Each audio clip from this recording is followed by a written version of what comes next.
다정한 것이 살아남는다라니 정말 따뜻한 제목이네요. 분명 달달한 연애소설이거나 기분 좋은 에세이겠죠? 책의 구성 성분표부터 봐야겠어요.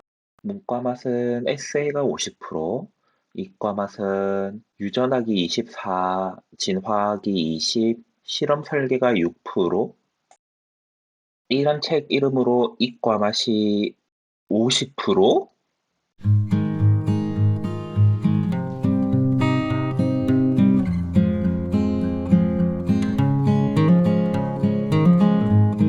안녕하세요. 곰사장입니다. 북극 서점에 와주셔서 감사합니다. 오늘 아무 말이나 진행해 볼 책은 브라이언 헤어 버네사 우즈의 다정한 것이 살아남는다 입니다.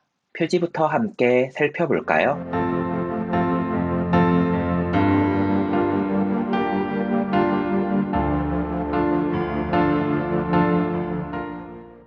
표지가 정말 제 취향이에요. 심지어 띠지 디자인도 너무 예쁘네요. 띠지가 있어도 없어도 디자인 완성도가 좋습니다. 보라색이 정말 예쁘게 뽑혔고 이 알 수 없는 정체불명의 일러스트도 매력적입니다.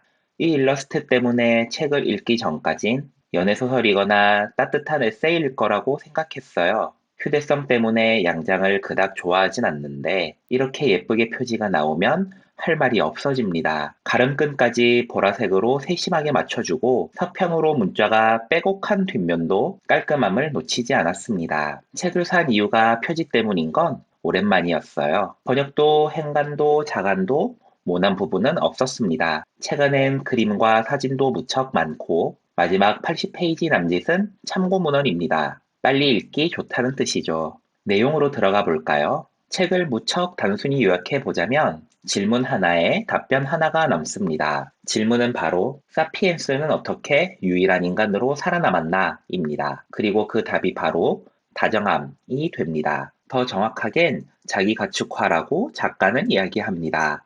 자기 가축화를 조금 더 쉽게 말하면 사회화라고 이야기해도 좋을 것 같습니다. 조금 더 친근하고 조금 덜 공격적인 거죠. 그래서 책은 자기 가축화가 종족의 번영을 결정한다 라는 주장을 합니다. 주장을 뒷받침하기 위해서 다른 종족의 사례들을 들어줍니다. 이 부분의 이야기들이 참 재미있어요. 늑대보다 훨씬 종족 보존을 잘하게 된 개, 침팬지보단 힘이 약해도 굳게 자리 잡은 보노보, 모두 상냥함을 기반으로 자신의 종족을 지켜냈죠. 인류 역시 다양한 속을 가지고 있었습니다. 네안데르탈인, 에렉투스 등이 있었죠. 우리 사피엔스보다 훨씬 힘이 세거나 뇌가 큰 종족들도 있었습니다. 하지만 현재는 사피엔스만 유일하게 살아남았죠. 작가는 바로 다정함과 친화력 때문일 거라 가정합니다. 다정함을 통해 더 큰 집단을 만들 수 있었기 때문에 생존율을 더욱 높일 수 있었던 거라고요. 이 정도가 책의 절반에 해당하는 내용입니다. 동물들이 사례로 나오는 이야기들이 정말 재미있어요. 하지만 아주 조금 애매한 구석들이 생깁니다. 애매하게 느꼈던 부분 하나, 다정함이 정말 생존의 충분 조건일까? 다정함이 한 종족의 생존에 대해 필요 조건이 될 순 있어도 충분 조건이라 생각하긴 어렵습니다.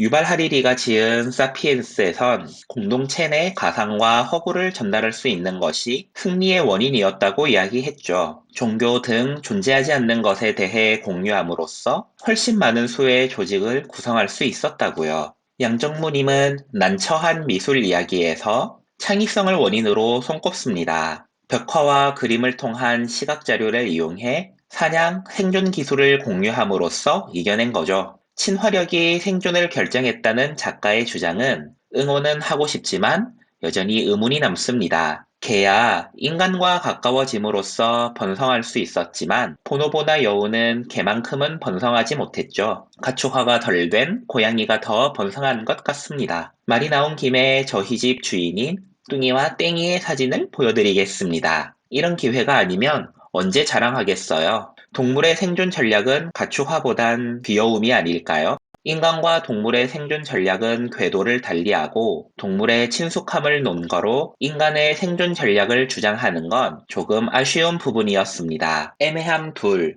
다정함, 학습일까 유전일까? 위와 같은 고민을 할 때 책에서 딱 해당 내용이 펼쳐집니다. 다정함이 유전이라는 건 확실합니다. 책 안에선 여우의 교배 실험을 예로 들고 있고 책 밖에선 DNA에서 검출했다는 보고가 있어요. 다정함이 유전 형질인 게 중요한 이유는 유전 형질이 아니라면 학습과 개인의 선의로만 발현된다는 것이니 종족 전체의 특징으로 말하긴 어렵죠. 다만 유전이 된다고 해도 심지어 우성 형질이라 해도 다음 세대에 유전적으로 넘겨줄 수 있냐는 질문이 생깁니다. 작가도 이를 인지하듯 책에 서술합니다. 다정함만 다음 세대에 전달하는 건 어렵다고요. 상식적인 윤리 문제도 있고 인간의 유전 형질은 너무나 복잡해서 다정함만 강조한 세대 번식은 불가능하다고 합니다. 그렇다면 다정함은 어떻게 발현되는 걸까요? 작가는 답으로 인간의 본성과 민주주의를 꺼냅니다. 이미 다정함을 발현하도록 점점 진화해 왔고, 다정함을 배제하는 행동 양식을 견제하기 위해 법과 제도를 만들어 가고 있다고요. 책 중반을 넘어 슬슬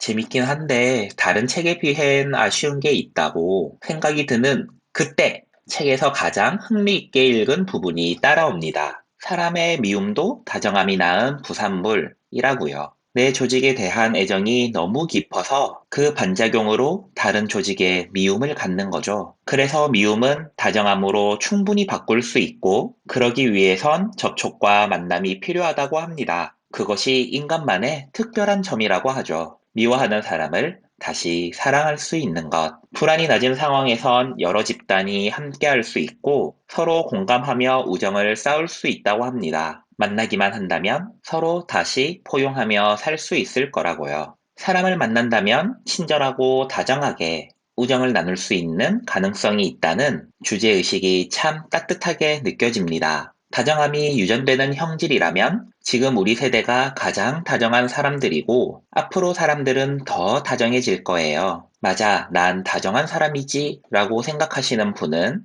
과학적인 자부심을 가지셔도 좋을 것 같습니다. 난 무뚝뚝하고 다정한 편은 아닌데 라는 분은 아직 당신의 다정함을 제대로 보여줄 기회가 없었을 뿐 당신이 가장 다정한 사람이라는 건 변하지 않습니다. 동물들을 사례로 한 재밌는 이야기가 많고 주장을 끌어가는 방식이 과학적이고 논리적이라 한 번은 읽으시길 권해보고 싶은 책이 됐습니다. 다정한 것이 살아남는다에 대한 내용은 여기까지입니다. 별점을 매겨보자면 3개, 당신을 기다리는 좋은 책 등급을 드립니다. 함께 해주셔서 감사합니다. 다음에 또 만나요.